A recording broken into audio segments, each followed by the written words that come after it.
So I took a pregnancy test this morning and I was not expecting that level of just like a wild ride to happen so immediately. I just got a couple of these fast bins from IKEA. I want to go through and just take out anything in there that I have not seen our kids play with for a while. I actually thought about you guys so much over the conference. It was actually really interesting. So you may hear that word and immediately just feel triggered. I would just encourage you to maybe give it a try again.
Good morning, you guys. Happy October. It is still currently September when I'm recording this, but I'm already in the October state of mind. I just went for a little drive this morning. I'm down to one kid today because today is a Wednesday, and on Wednesdays I have some help with the kids so that I can basically just accomplish anything that I need to accomplish from like a work perspective. And today I used it for something kind of silly, but we'll get to that. It was just the most beautiful drive. The leaves are changing. It's kind of like a gloomy vibe outside. I don't know what it is about this time of year that truly just makes me come alive, but there's something to it.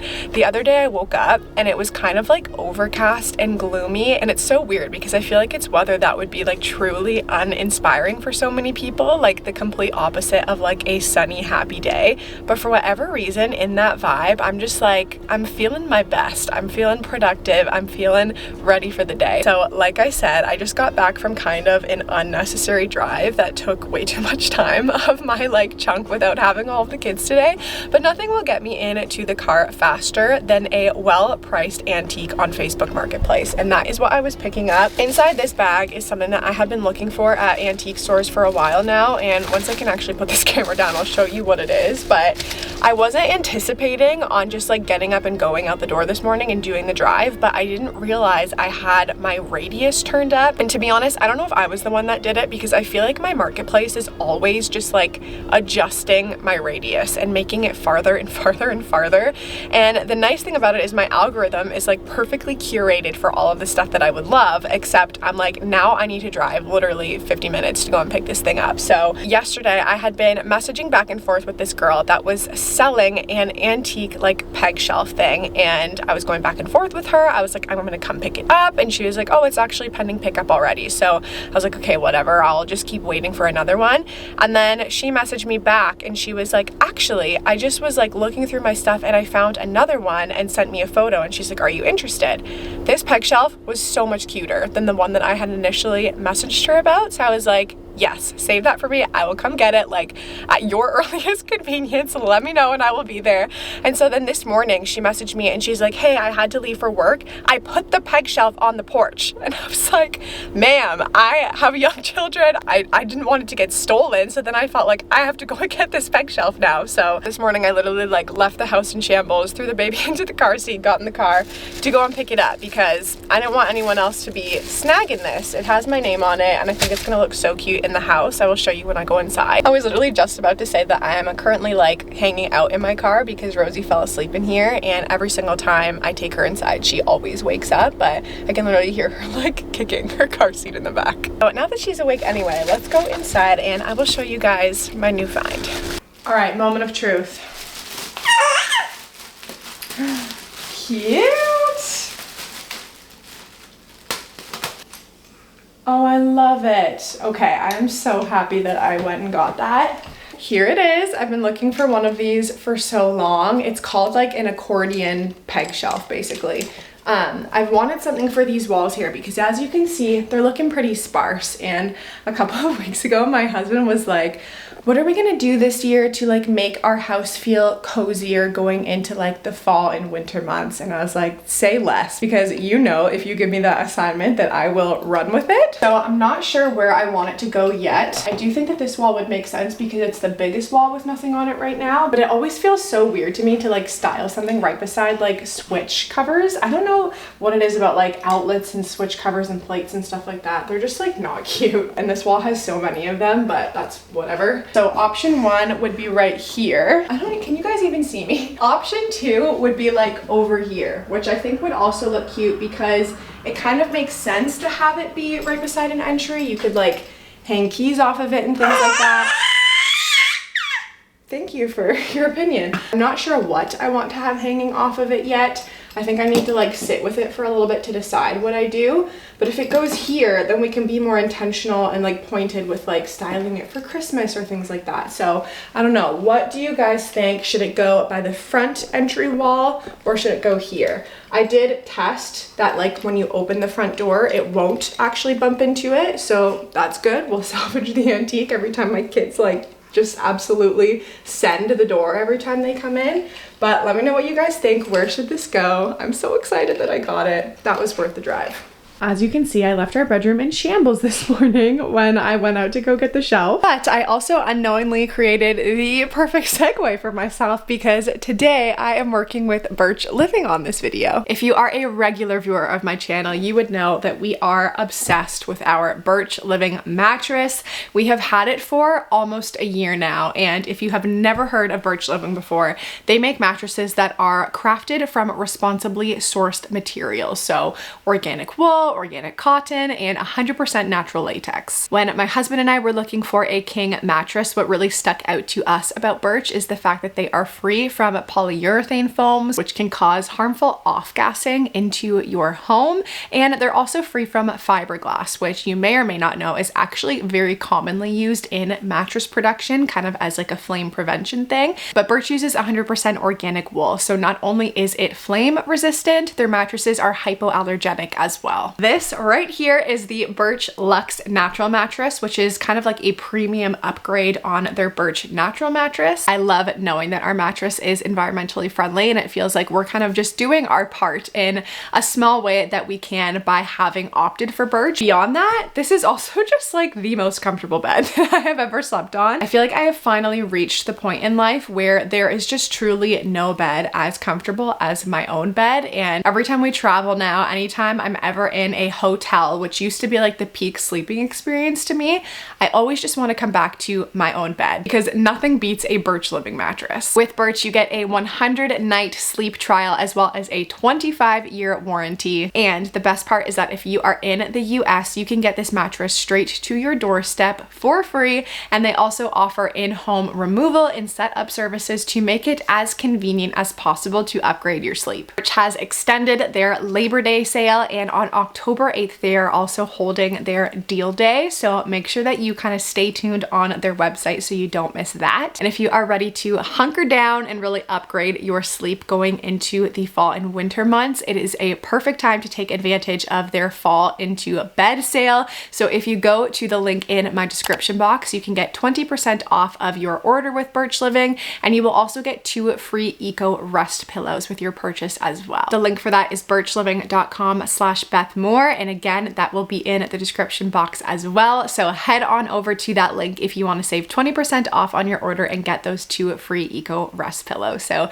thank you so much to Birch Living for working with me on today's video. So I took a pregnancy test this morning. Before I took this test, I was like 99.9% sure that I was not pregnant. So you're probably wondering like, why the heck did you even bother taking the test then? Here's the thing. I am weaning from breastfeeding right now, which is not something that I've ever done before without already being pregnant. And so all of these symptoms are net new to me, and currently I am like 3 or 4 days late to what should have been the beginning of my period. It came back at 6 weeks postpartum and was very consistent and regular while I was breastfeeding. It's the first time that I am not seeing a regular period, and so that combined with like the what the heck symptoms I'm getting led me to thinking that there might be like a 0.1% chance that this is actually happening. And I should probably mention that I am not pregnant and not like leave you guys with a cliffhanger on that. I am very much not ready to be pregnant at this point in my life, but I thought that I would share some of the symptoms that I wrote down I have been experiencing with weaning, because it has just been so full on. And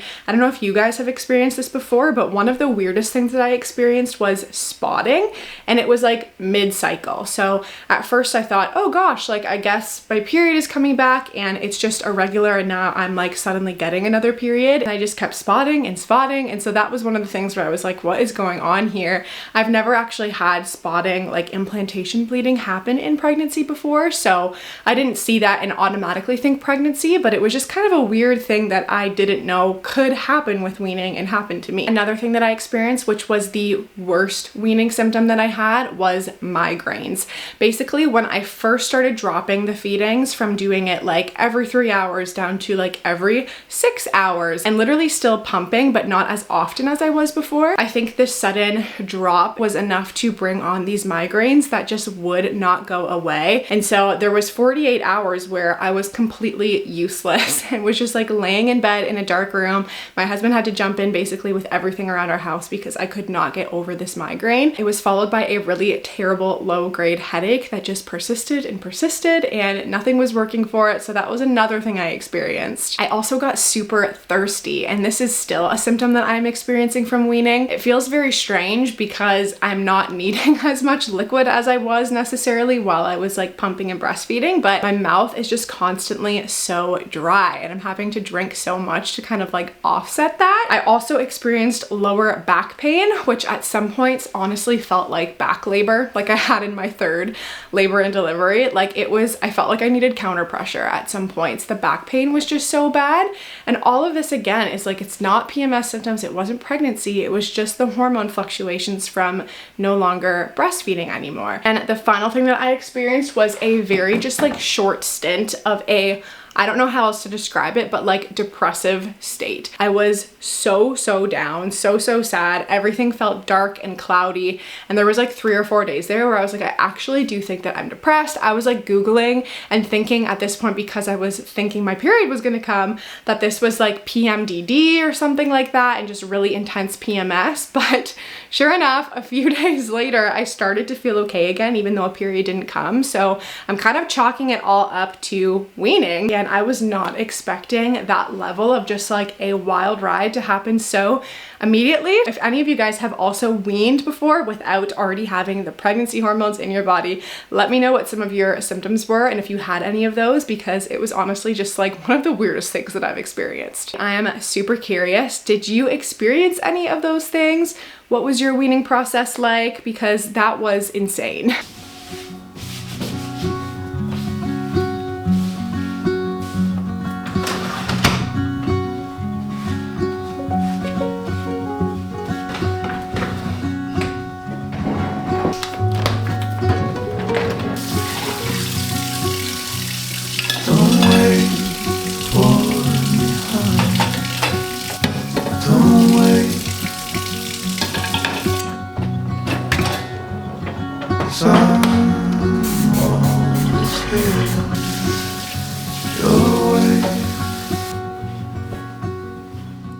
Hello friends, it has been a couple of days since I picked up my camera. There's just been a lot going on behind the scenes over here. Everything is good, but it's just that weird balance when you also like share your life online of like real life stuff happening that you don't necessarily want to talk about, and also just like balancing how you show up for that as your job when you're also just like wanting to take space and lay low. So it's been weird, it's been strange, but I'm back. Things have felt so full and just like busy in September. I don't know if it's felt like that for you guys, where it was just like all of a sudden it's been full steam ahead into all of the things.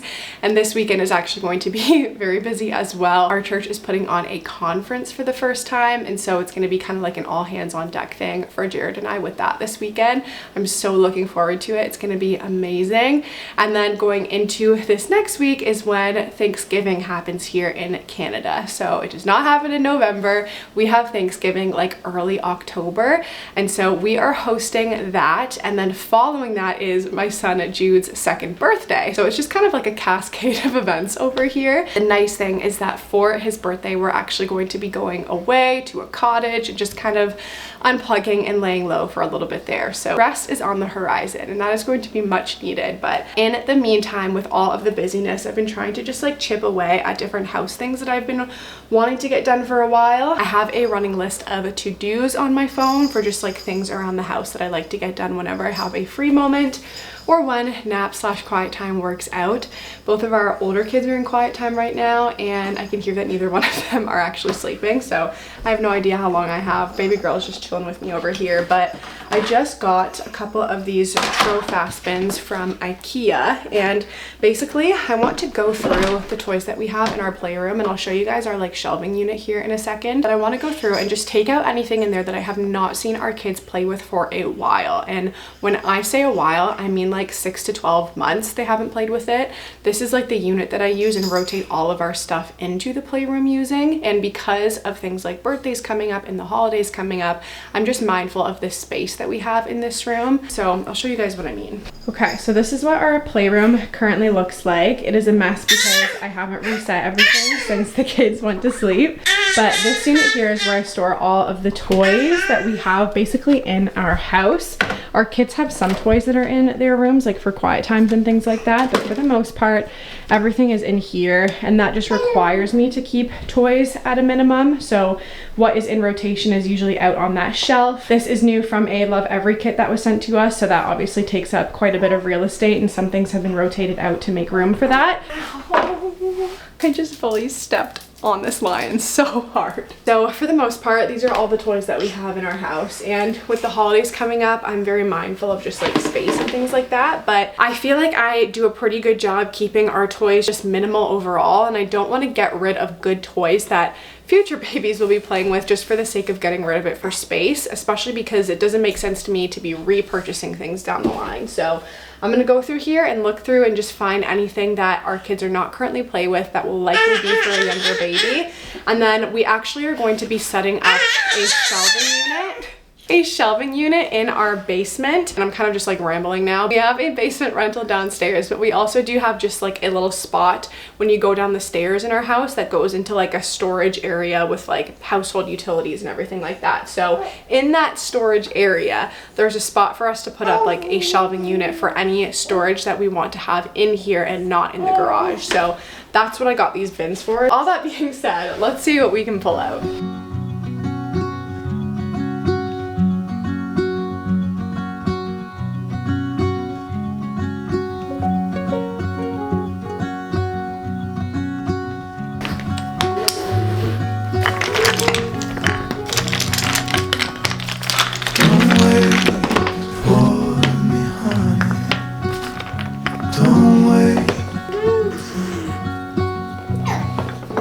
Okay, so here is everything I've decided to pull out for now. And here I have a lot of just like the younger Montessori related toys that baby girl is not quite ready for yet. So I just have like a couple of stacking games and things like that. Some early like posting activities that help with pincer grasp and all of that. So that's bin one. And then in bin two, I have a couple other things like balls, color activities, because both of our older two toddlers are like well versed in that now.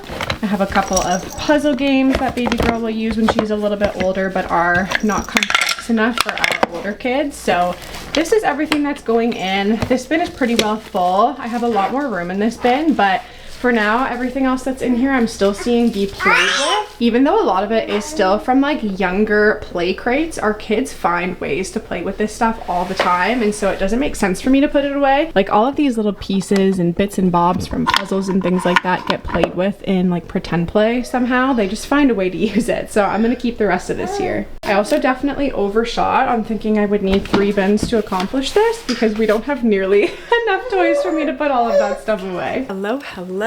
I am popping back in now the following week. It is currently a Tuesday.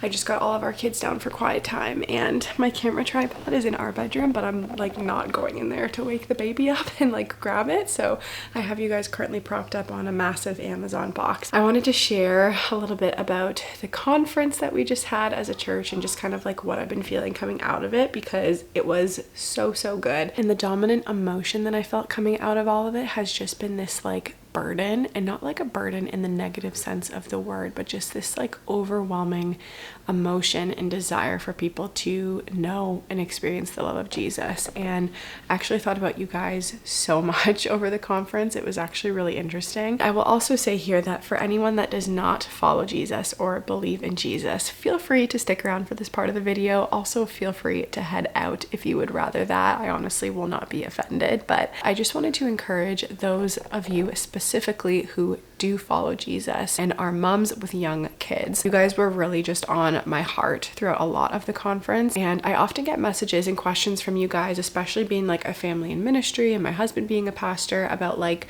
what it looks like for us to disciple our kids and how we incorporate that into our lives and how we tell them about Jesus and make that a part of our everyday life as a family. And the response to that I share with everyone is that you've got to get yourself planted in a good local church. Jared and I are so passionate about the local church and the role that the local church plays in communities and in the world at large. In scripture, the church is described as the bride of Christ. It is what he is coming back for. It is his plan for humanity to know and to love and to serve him. And so we really do believe that it is the best way to walk out your faith in your everyday life with Jesus, to be alongside other people in Christian community, to be worshiping Jesus collectively, to be serving your community, but also to just find yourself planted in a church that your kids can grow up in and thrive in. And it's honestly so heartbreaking because year over year you see that the rate of church attendance, people that are finding themselves in church weekly, is continuing to drop in North America. And unsurprisingly, year over year, the number of young adults and of teenagers that would consider themselves to be followers of Jesus is also dropping. And there has to be such a correlation in that, because really having yourself rooted in a great church, I believe, is just so important, not only for your own walk with Jesus, but also for your kids to see you prioritizing for your family over time and saying like, hey, we're a family that goes to church. We're going to prioritize this. We're going to be here. We're going to serve. And even when life gets hard and it gets busy, we're still going to do our very best to be in church every single week. And I know that the idea of church can be hard for some, because you may hear that word and immediately just feel triggered and feel like this onslaught of like, oh, I was actually hurt in a church context. And for anyone in that spot today, I would just encourage you to maybe give it a try again, because at the end of the day, the church, the capital C church, the bride of Christ that he's left behind for us, is not what hurts people in and of itself. It's the fact that the church is made up of broken people who are sinners just like everyone else. We all need Jesus, and the fact that the church is made up of people means that people get hurt there, and people can still go through really hard things there. And maybe you don't need to return to a certain church where you had some hard experiences, but even just the concept, the idea of church, my prayer for you today is that you would just reconsider that for you and for your family, because I just think that it is one of the best things that you can do for your kids. And I saw this thing the other day that has just stuck with me, talking about the fact that the enemy often goes after moms and the way that they run their homes and they disciple their kids, because if he can get after a mom's heart and turn her bitter and her hard towards the church or towards him or to anything else, that is the way that he can actually get to the kids. And that's the way that you cut off the next generation from wanting to serve and to follow Jesus. And I know for so many of you that that's your heart for your kids, is to see them serving and loving God. And so get yourself planted into a really good local church. And when I say local church, I just mean like a church community that is close to you, that you can get plugged into, be a part of a smaller group in, have people that know your name and are going to be in your corner when you're going through hard things. It's not to say that I'm against like mega churches or anything like that, or larger churches.